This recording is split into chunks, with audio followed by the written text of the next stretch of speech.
Okay, sa video na to man no, pagalingan kami ng parsa dito man. Bali naka 5 man kami dito no, tapos recruit namin tong jungle namin. Tapos dito man, naka 2-0 na ako. Eto yung una pre.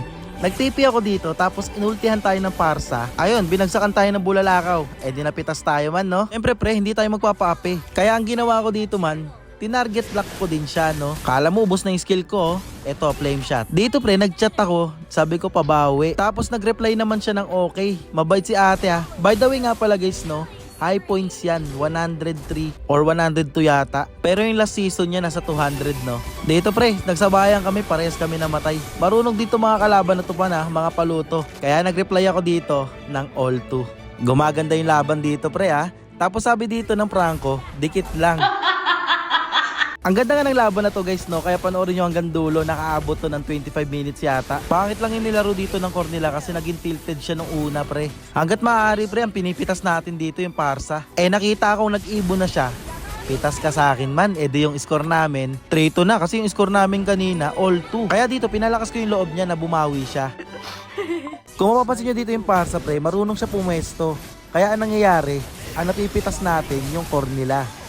Tamang tae lang tayo lagi dito sa damuhan no. Ang pinupunteriya ko palagi yung parsa nila para ma-scorean natin. Pero pre, mailap talaga din kahit papaano siya. Dito pre, habol na habol sa akin yung Akay. Gusto niyang ibawi yung parsa nila. Nakaabot kami hanggang second tower dito pre. Ayun no, pumliker pa talaga siya man. Makakatakas pa tayo dito pre. Ayun no, cooldown na yung buhawi natin no. Tapos pre, sa sobrang pikon niya pre, nag-ulti siya man. Lala. Umabot kami hanggang second tower eh. Mga palukalaban dito pre no, hanggang sa umabot tong Yuzong nila dito sa torre namin. Bigyan na yan, may Lord eh. Parang hindi makakulit. Okay, Lord fight na no. Medyo humupa dito yung laban namin ng parsa. Kasi nga pre, sobrang play safe din talaga ng parsa. Kaya dito may pagkakataon, lagi natin napipitas yung core nila. At napitas din tayo pre ng parsa no. Kaya binalangan ko ulit, walang bias dito. Kapag ako namatay pre, ililista ko yan man. Kaya all 3 na kami dito. Dito pre, lamang na lamang talaga yung mga kalaban. At napitas pa yung 3 namin. Pero nagpapakilala talaga yung kambal ni James Reed man. Mapapatay niya kaya? Yun lang man, hindi nakatagos. Nice try lang, nice try. Pero dito, pagkabuhay ko, naabutan ko pa yung Lord. Ang kaso nga lang, merong dragon yung Yuzong nila man. Kaya hindi tayo papalagyan pre. Babak tayo dyan, si Shenlong yan eh. Akala ko dito matatapos na eh. 3 lang kami buhay, tapos nabigyan pa si James Reed. Okay, wala tayong gagawin dito, syempre. Kaya depensang marino tayo dito man. Dep lang mga man, kaya natin to pre. Ulti na ako dito pre ha, para mabawasan yung creeps. Yun, buti na lang hindi tayo tinarget lock. Kaso nga lang may parsa pre, ang sakit. Okay. Ilan na yung standing namin? 4-3 na. Lamang na siya ng isa sa akin man. Pero buhay naman na yung Franco namin at yung clean. Kaya madidip pa rin namin to no. 4-3 na. Dito pre, nagchat siya. Tulog daw. Kasi mga bandang alas 4 kami na madaling araw naglalaro eh. Kaya sabi ko dito, hindi pa tapos be. Syempre hindi pa nila tapos eh. Hindi pa nga namimega kahit anong lane sa admin eh. Ayun na, pati kakampi, tumatrash talk na din. Dito pre oh, nagmintis yung ulti natin. Nakatakas yung mga kalaban. Ang kaso nga lang pre no, nung pipitasin nila yung MM namin, nagdash paharap yung YSS nila. Kaya anong nangyari?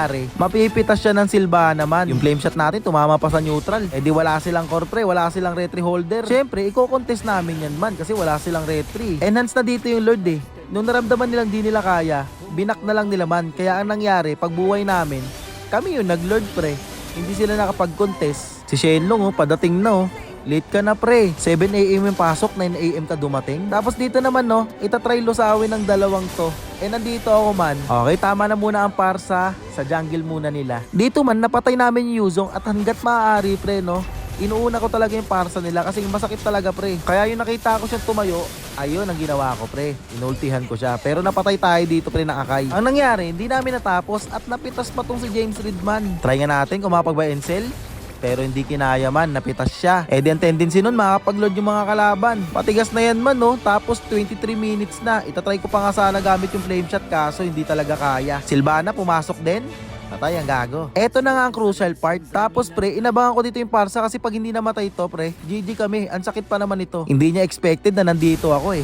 Patay ka sa akin, boy. Ano kayang standing na? Nakalimutan ko na eh. Mamaya natin bilangin. Nahuli na naman dito yung core nila. Pero may galaw din talaga man. Nakapag-buy and sell siya. Sinakto ko na nga eh. Pero nakapag-buy and sell talaga siya man. Ay, hindi pa ito matatapos man. Ang ganda ng flow ng mga creeps namin eh. Tamang distansya di amigo lang tayo kasi tayo yung tutunaw sa Lord. Okay, hindi nga nila natapos man no. Hindi nyo kaya tapusin yan man. Buhay kami ng Clint eh. Pero pre kung may parsa dito, siguro tapos na to eh. Kaso nga lang, crucial yung pagkapitas sa kanya. Kaya nung na-dep na namin, binilangan ko na ulit siya pre.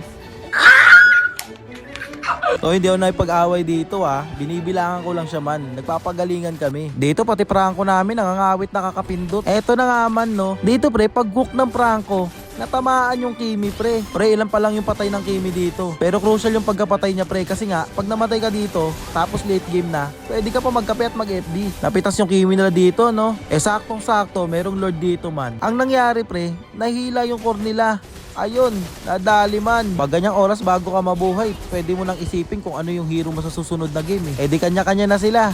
Saktong-sakto, may lord. Kailangan nila i-contest to man, kasi pag nakuha namin to, kahit buhay pa silang 5, mahirapan na sila. Nakita ako dito yung parsa man. May maitim siya na binhit na binabalak.